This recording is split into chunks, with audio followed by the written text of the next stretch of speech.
Adam, Quran deniers claim that the Quran doesn't specify how much zakah a Muslim should give. Is that true? Omar, I've made a video before explaining how much zakah to give according to the Quran, but in this video, I'll prove that the hadith-based zakah system is completely flawed. Really? But Hadith gives very detailed and complicated calculations for zakah. Exactly. They've made it so complex that you always need a scholar to tell you how much to give. But in reality, the Quran makes it simple and straightforward. Yes, I see Muslims constantly asking scholars about zakah. That's because they've been misled to believe it's difficult. Let me first explain again how much zakah you actually need to give according to the Quran, and then I'll show you how one hadith allows some people to avoid paying anything at all. Go ahead, Adam. What does the Quran say about zakah? You might be surprised, Omar. The Quran does not set a fixed percentage. Instead, it commands Muslims to give based on what they can spare. Are you serious? Absolutely. Allah makes it clear in chapter 2, verse 219, and they ask you what they should spend. Say, the excess beyond needs. And again in chapter 2, verse 215, they ask you what they should spend.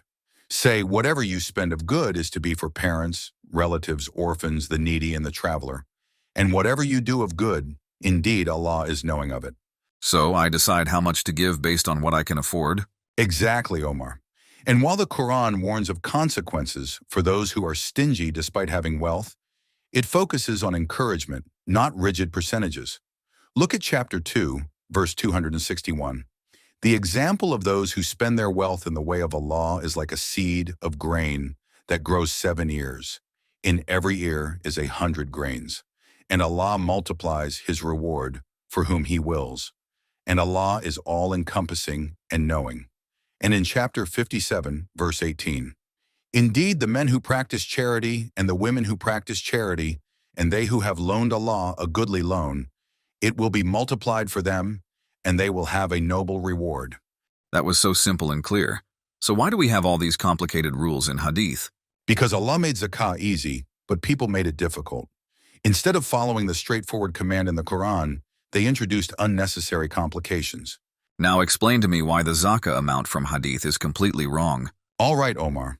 One of the biggest issues with Hadith-based zakah comes from a narration that is supposedly authentic.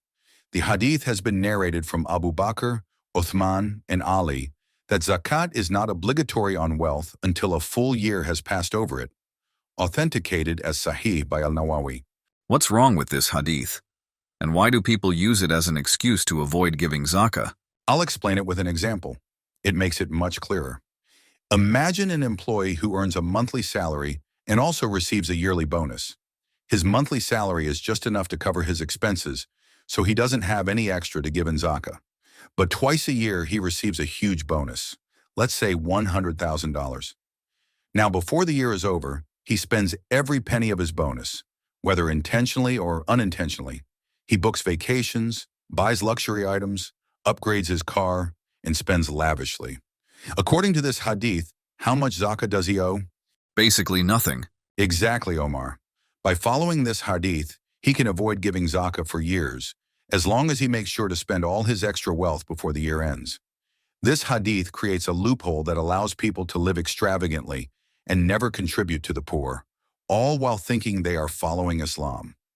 Not only has he found a way to legally avoid zakah, but he has also deprived himself of the immense rewards that come from giving to those in need. That's shocking. The Quranic system ensures fairness, while the Hadith system allows people to manipulate the rules. Exactly, Omar. And this is just one example of how Hadith contradicts the Quran and creates loopholes that allow corruption in Islamic teachings. Let me leave you with this. Allah does not need your zakah. He does not need your charity. The command to give is for your own benefit, to elevate your good deeds and purify your soul on the day of judgment. So don't look for excuses to avoid giving. Give what you can. Allah said in chapter 63, verse 10, and spend in the way of Allah from what we have provided you before death approaches one of you. And he says, my Lord, if only you would delay me for a short time so I could give charity and be among the righteous. Thank you for watching. We hope you enjoyed discovering the real Islam and found the information helpful. Don't forget to subscribe to our channel so you can continue learning more about Islam directly from the Quran.